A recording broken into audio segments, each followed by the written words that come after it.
Prambanan bukan candi Hindu. Jangan terbalik. Leluhur kitalah yang mewarnai 3/4 muka bumi, di antaranya tanah India. Ini fakta akademik bahwa sejarah tidak pernah bohong, kepentingan penulisanlah yang menjadikan catatan sejarah menjadi bohong. Fahami dengan cerdas. Buka mata lebar-lebar. Prambanan bukan candi Hindu India. Jika benar Prambanan berdasar ajaran Hindu India, Borobudur berdasar Buddha dan semua situs di Nusantara berdasar dua ajaran yang terlahir di India. Kapan dan siapa pendakwah, orang suci misionaris ajaran India itu di masa pra-Islam yang ke Nusantara hingga ke pelosok negeri ini? Benar Hindu Buddha berasal dari India tapi tidak benar seluruh situs-situs atau candi berdasar pada salah satu ajaran yang terlahir di India, bahwa sejatinya ajaran yang tergambar di seluruh situs-situs candi Nusantara adalah ajaran asli leluhur bangsa Nusantara yang menjadikan cikal bakal terlahirnya tiga ajaran di India, yaitu Buddha, Hindu dan Jaina. Pada 5082 sebelum Masehi di tanah Jafatvipa dibangun Candi Megah dengan tiga induk bangunan utama bernama Paranata, kini terpublikasi bernama Prambanan. Paranata, para-nata, artinya mempunyai arti, menata ulang, sesuai dengan bentuk dasar ajaran, matahari, sebagai sumber cahaya, bukan menyembah matahari, dengan filosofi 5 warna cahaya utama atau pancawarna. Fahami ini ajaran asli Nusantara bukan Hindu India. Simak tentang kronologis Hindu yang terlahir di India ini. Hinduisme adalah peleburan atau sintesis dari berbagai tradisi dan kebudayaan di India. Sintesis ini muncul sekitar 500-200 SM di India, dengan pangkal yang beragam dan tanpa tokoh pendiri tumbuh berdampingan dengan Buddhisme hingga abad ke-8. Dari India Utara sintesis Hindu ini tersebar ke selatan. Akhir abad ke-18 Hindu menjadi istilah padanan bagi orang India, yang bukan Muslim, bukan Sikh, bukan Jaina, bukan Kristen, bukan Buddha, mencakup berbagai penganut dan pelaksana kepercayaan tradisional yang berbeda-beda. Artinya, istilah Hindu itu sebagai antonim terhadap keyakinan lain kemudian kata Hindu, dengan tambahan akhiran, isme, ditambahkan sekitar tahun 1830 untuk merujuk pada kebudayaan dan agama. Istilah tersebut diterima oleh orang India sendiri dalam hal membangun jati diri bangsa untuk menentang kolonialisme. Hindu, sebagai tempat berhimpunnya aneka tradisi yang koheren dan independen, didukung oleh sanskritisasi, abad ke-19 di bawah dominasi kolonialisme Barat serta Indologi. Mulai saat ini istilah Hinduisme dipakai secara luas. Pangkal dari Hinduisme adalah Brahmanisme, ajaran Brahmanik, Weda kuno atau berbasis Vedik, yang dibawa kaum Saka Cakya Caka Aryan leluhur bangsa Nusantara. Artinya, pemahaman ini dibawa oleh pendatang Aryan, bangsa asli India bernama Dravida. Fahami dengan cerdas. Asal-usul agama di India dimulai masuknya bangsa Arya Cakya, Saka yang membawa perubahan yang sangat besar dalam tata kehidupan masyarakat India sejak 3102 SM sampai 1300 SM yang kemudian menulis Veda di daratan India saat ini. Fahami sekali lagi mereka di atas bukan Hindu atau Buddha, tapi yang dibawa atau diajarkan pendatang itu berasal dari Nusantara, Dharmik, mendasari lahirnya Hindu Buddha Jaina di India. Bahwa Arya bukanlah penghuni pertama India dan peradaban Harappa Dravida ada jauh sebelum kedatangan mereka, ini berarti bahwa bangsa Arya atau budaya Veda bukanlah sumber tunggal awal peradaban di India, bahwa sumbernya berasal dari tempat lain. Perubahan tersebut terjadi karena bangsa Arya melakukan integrasi kebudayaan dengan bangsa asli India, Dravida, dan selanjutnya integrasi ini melahirkan tiga agama India. Bangsa Arya setelahnya mulai menulis kitab-kitab suci Weda. Kitab suci ini dituliskan dalam 4 bagian seperti Rigveda, Samaweda, Yajurveda, dan Atharva Weda. Kaum pendatang inilah manusia yang berasal dari Nusantara, nenek moyang leluhur kita kaum Saka Cakya Caka Aryan. Literasi kata ini terekam sempurna di Borobudur, dengan kata Mahecakya dan kata Dharma pada teks Kusala Dharma Bhajana dan Vinaya Dharma Kaya Cita. Teks kalimat Mahabharata Udyogaparva 108 dapat ditafsirkan bahkan disimpulkan bahwa Timur, ini awal mula, ajaran, sebelum dibukukan menjadi kitab bernama Veda, lokasi yang ditunjuk sebagai Timur, disinilah sang pencipta alam semesta pertama kali menyanyikan Veda. Artinya literasi kata Timur pada kutipan di atas adalah Asia Tenggara Nusantara Indonesia terdahulu.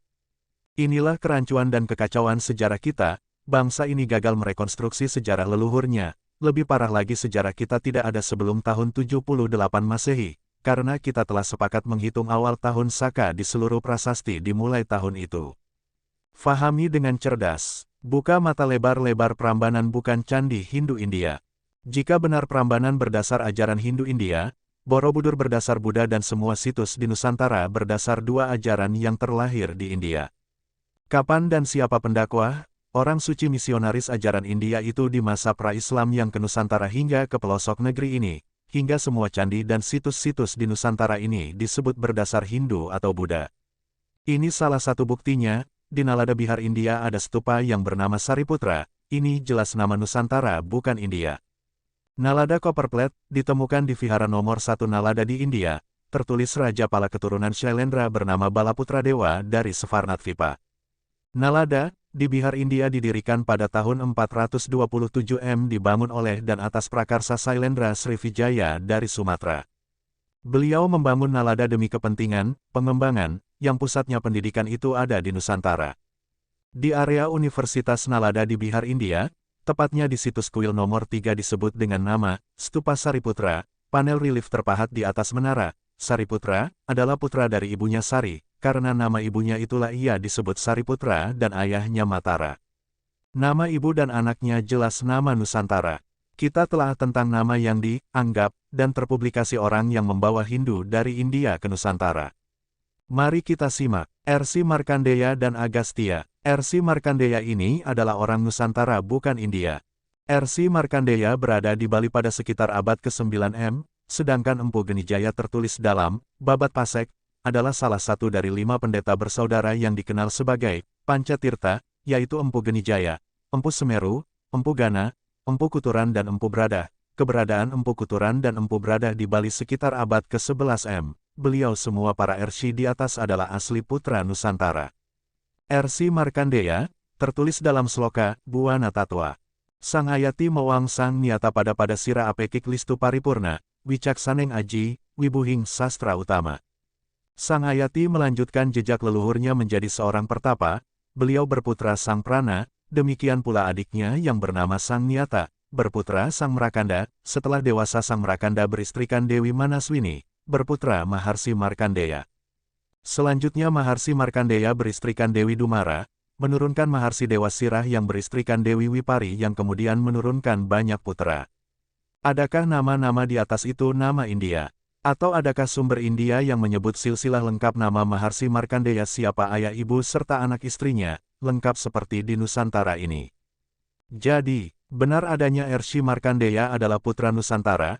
Bukan hanya namanya juga kunci bukti beliau adalah orang Nusantara adalah karena R.C. Markandeya melakukan penanaman panca datu di Pura Penataran Besaki. Juga R.C. Agastya melakukan banyak ritual, agama Tirta, di Bali. Ini adalah bukti perilaku dan tata cara Nusantara karena hal ini tidak terdapat di India. Ditambah ada peraturan di sana yang tidak tertulis bahwa orang suci tidak umum membawa ajarannya keluar wilayah. R.C. Agastya menurut Pustaka Purana dan Mahabharata, dia lahir di Kasi. Benares Agastya memiliki seorang istri bernama Lopamudra. Agastya merupakan anak dari Pulastya dalam Mahabharata Lopamudra. Nama Agatsya ada pada kitab-kitab terdahulu di antaranya Mahabharata. Tafsir tempat tentang Agatsya pada kitab-kitab itu tidak berarti harus di India saat ini. Selain nama tokoh Agastya yang bukan dimaksud pada kitab di atas adalah ada di Nusantara, beliau memegang peranan penting dalam penyebaran Dharma atau Dharmik original di Asia Tenggara, terutama Jawa, Indonesia. Hal ini dikuatkan dengan keberadaan prasasti di Noyo yang diperkirakan dibuat pada tahun Saka 682. Dalam prasasti disebutkan mengenai pembangunan tempat tinggal untuk R.C. Agastya. Prasasti yang mencatat mengenai keberadaan Agastya yakni Prasasti Porong. Prasasti ini berisi tentang beberapa nama lain yang disematkan pada Agastya. Selain itu juga nama petapa ini juga tercatat di Ratu Boko. Terdapat beberapa teks yang memperkuat pengaruh keberadaan Agastya dalam penyebaran Dharma. Kakawin Hariwangsa menyebutkan keberadaan Agastya sebagai penuntun dari Raja Jayabaya. Teks Agastya Parwa yang ditulis dalam bahasa Jawa kuno dan bahasa Sanskerta, isinya berupa pertanyaan Dresashu yang mewakili seorang siswa kepada ayahnya yang mewakili seorang guru mengenai alasan manusia naik ke Svarga. Masa pemerintahan dan saat tokoh Agatsya ada di Nusantara adalah Gajayana Lingga Jagatnata atau Gajayana saja adalah seorang raja dari kerajaan Kanjuruhan yang sangat dicintai oleh para Brahmana dan rakyatnya karena membawa ketentraman di seluruh negeri. Nama Resi Marhatya juga Resi Agastya adalah putra Nusantara dengan bukti. Nama Resi Agastya Kakawin Hariwangsa menyebutkan keberadaan Agastya sebagai penuntun dari Raja Jayabaya. Teks Agastya Parwa yang ditulis dalam bahasa Jawa kuno dan bahasa Sanskerta. Isinya berupa pertanyaan Dresasyu yang mewakili seorang siswa kepada ayahnya yang mewakili seorang guru mengenai alasan manusia naik ke Svarga. Rishi Markandeya menciptakan sistem irigasi, subak, di Bali Adaka ini di India. Di Nusantara pada abad 4M sampai dengan 7M, pesiara Tiongkok, yang datang ke Nusantara adalah untuk belajar dan mencatat, bukan membawa ajaran dari negerinya lalu disebarkan ke Nusantara. Pada tahun 5391 SM, mulai dibangunannya bangunan megah, bernama Fuana Cakapala di Java, kini terpublikasi bernama Borobudur. Kemudian setelahnya pada 5082 SM dibangun Candi Megah dengan 3 induk bangunan utama di lokasi dekatnya bernama Paranata, kini terpublikasi bernama Prambanan. Paranata, mempunyai arti, Minata ulang, sesuai dengan bentuk dasar ajaran, matahari, sebagai sumber cahaya, bukan menyembah matahari, dengan filosofi 5 warna cahaya utama atau pancawarna, fahami ini ajaran asli Nusantara bukan Hindu India. Yaitu, cahaya putih di timur disebut Purwa, tempat Hyang Iswara. Cahaya merah di selatan disebut Daksina, tempat Hyang Brahma. Cahaya kuning di barat disebut Pasima, tempat Hyang Mahadewa. Cahaya hitam di utara disebut Utara, tempat Hyang Wisnu. Segala warna cahaya di pusat disebut Madya, tempat Hyang Siwa, yang melebur atau menyatukan, yang kemudian disalahartikan dewa, perusak di luar Nusantara. Simak, inilah tokoh Nusantara melaksanakan perjalanan suci, Siddhartha, Marlapas, membawa menyebarkan, dharmik original, keluar Nusantara yang baru tercatat. Dharmadasa 700-620 SM. Dharmapala 670-580 SM. Sanjaya Belataputa 6 SM. Sariputra 568-484 SM. Sefarnatvipa Dharmakirti 610 SM 520 SM, ada 2 nama sama dalam masa berbeda. Kumarila Bata 618-540 SM. Adi Sankara 569-537 SM. Di masa sebelumnya, pada 3000-1500 SM ajaran Brahmana, Dharmik, yang dibawa kaum, Arya Cakya, Saka, dan di kemudian hari menjadikan munculnya penafsiran terhadap kitab suci, Veda, yang melahirkan, Aranyaka dan Upanishad, Vedic, dipelajari dan ditafsirkan dengan bebas. Kebebasan ini menyebabkan timbulnya beberapa ajaran dan aliran yang berbeda-beda. Pada tahun 563-483 SM, lahir Siddhartha Gautama tokoh Buddhism. Pada tahun 549-477 SM, lahir Mahavira tokoh Jainism. Pada abad 9M, era Inggris di India lahir ajaran formil yang tidak dari keduanya dan tidak Islam yaitu Hindu, ditambah akhiranisme berbasis Vedic. Sejarah adalah logika, bukan sejarah jika tidak logis.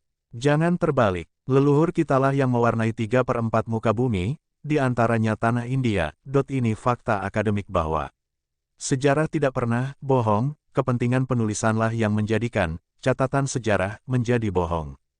True Back History of Indonesia, Exploration dan Research, by Santo Saba.